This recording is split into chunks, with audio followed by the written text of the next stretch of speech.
Bismillahirrahmanirrahim. Assalamualaikum warahmatullahi wabarakatuh. Perkenalkan, kami dari kelompok 9. Nama saya Aisyah dan nama teman saya bernama Rida Selvia. Di sini kami akan mempresentasikan makalah yang kami buat yang berjudul Teknologi Informasi dan Komunikasi untuk memenuhi tugas mata kuliah Media dan Sumber Belajar di MI atau SD. Baik, langsung saja saya akan menjelaskan pengertian teknologi informasi dan komunikasi atau biasa disebut dengan TIK. Teknologi informasi dan komunikasi dalam bahasa Inggris disebut dengan Information dan Communication Technology. Teknologi merupakan suatu metode ilmiah untuk melakukan tujuan yang praktis dalam ilmu pengetahuan. Kemudian, menurut KBBI, pengertian informasi adalah pemberitahuan, kabar atau berita tentang sesuatu. Sedangkan komunikasi adalah pengiriman dan penerima pesan atau berita antara dua orang atau lebih. Kemudian, pengertian teknologi informasi dan komunikasi ini memiliki dua aspek. Yang pertama, teknologi informasi yaitu semua hal yang berhubungan dengan proses rekayasa dalam penggunaan alat bantu memproses data dalam pengolahan informasi. Kemudian, yang kedua, teknologi komunikasi yaitu semua hal yang berhubungan dengan penggunaan alat bantu dalam memproses data dari perangkat ke perangkat.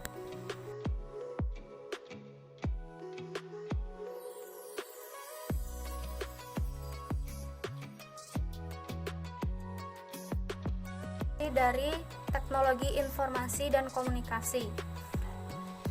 Fungsi TIK ini memiliki 4 fungsi, yaitu yang pertama ada fungsi kaptur, yaitu sebagai alat untuk menangkap informasi dari berbagai sumber. Kemudian yang kedua ada fungsi processing, yaitu berupa gabungan dari beberapa rangkaian aktivitas komputer dengan alat lainnya, seperti men-scan data informasi dalam bentuk teks atau gambar. Kemudian ada fungsi generating. Fungsi ini sebagai alat untuk mengelola informasi menjadi lebih terarah. Contohnya dalam penjelasan suatu informasi dalam bentuk tabel atau grafik.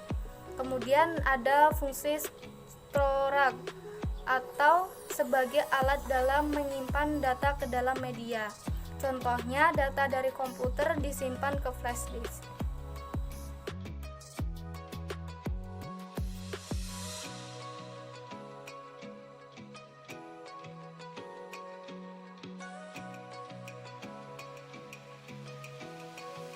Manfaat teknologi informasi dan komunikasi. TIK ini memiliki beberapa manfaat dalam berbagai bidang. Yang pertama ada dalam bidang pendidikan. Dari segi mutu dan kualitas, pemerintah memasukkan pelajaran teknologi informasi dan komunikasi menjadi pelajaran wajib untuk anak SMP atau MTS dan SMA. Kemudian, dari segi fasilitas, pemerintah memberikan bantuan pengadaan komputer internet ke sekolah-sekolah dengan memasukkan mata pelajaran menjadi pelajaran wajib di sekolah. Siswa sedikit banyak dapat menggunakan peralatan TIK dengan benar. Kemudian, manfaat TIK dalam bidang ekonomi. Dalam bidang perekonomian, merupakan bidang yang paling banyak menggunakan teknologi informasi dan komunikasi. Seperti sebuah bank sekarang tidak dipenuhi dengan nasabah yang akan mengambil uang bank. Bank telah menyediakan alat pengambilan uang berbasis TIK yaitu ATM atau mesin untuk mengambil uang secara tunai. Kemudian, manfaat TIK dalam bidang keamanan. Dalam bidang keamanan, dikarenakan peranan penggunaan teknologi informasi dan komunikasi, misalnya pada Komisi Pemberantasan Korupsi, berhasil menangkap para koruptor yang merugikan negara dengan memanfaatkan telepon seluler para koruptor. Kemudian, manfaat TIK sebagai media informasi. Dengan tersedianya surat kabar digital, kita dapat membaca seluruh surat kabar yang terbit tanpa harus membelinya semua.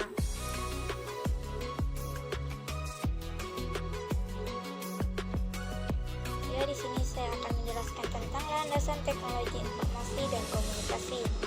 Yang pertama yaitu landasan filosofis. Landasannya tinjau dari falsafah ilmu dan pengetahuan ada 3 komponen.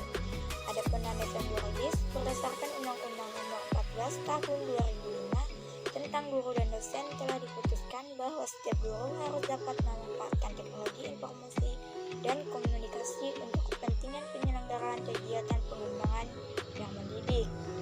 Landasan teoritis yaitu kreativitas memberikan peluang bagi individu untuk mengaktualisasikan dirinya. Kreativitas memungkinkan orang dapat menemukan berbagai alternatif dalam memecahkan masalah.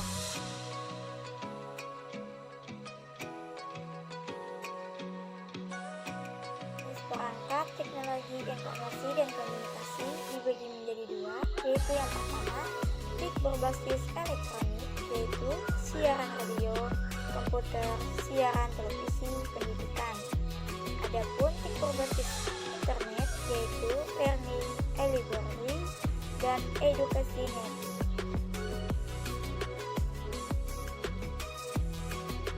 Tujuan teknologi informasi dan komunikasi pada pendidikan, yang pertama, TIK memunculkan media elektronik sebagai sumber pengetahuan dan pendidikan. Informasi yang dibutuhkan jadi lebih cepat dan mudah dalam mengakses tujuan pendidikan. Sistem administrasi pada lembaga pendidikan akan lebih mudah dan lancar berkat adanya penerapan sistem TIK. Inovasi dalam pembelajaran tumbuh berupa e-learning yang inovatif dan lebih memudahkan proses pendidikan. Munculnya metode pembelajaran baru yang memungkinkan pendidik dan peserta pendidik menjalankan aktivitas belajar mengajar dengan lebih mudah. Mungkin itu saja penjelasan dari